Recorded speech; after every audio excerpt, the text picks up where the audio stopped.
All right, so if you're looking for a short-term rental or just a weekend getaway, welcome to Mentor on the Lake.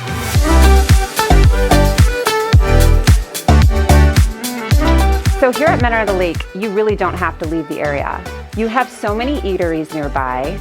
You have a kayaking place that you can rent kayaks and just drop it in the water and enjoy your day.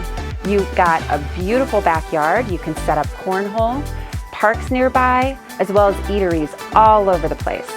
I don't know if you can hear this, but the water here is amazing. You can come down here at night and just enjoy the sound of the waves, or during the day, the park is right down the street.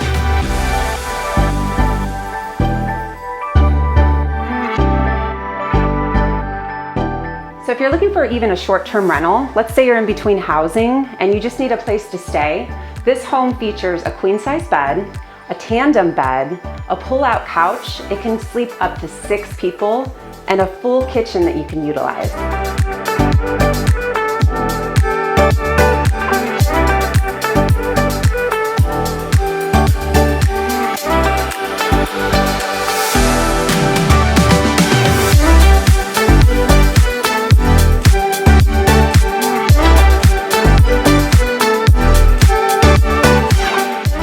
So whether you're into boating, biking, or just enjoying nature, stop by and visit our little lake house in Mentor on the Lake.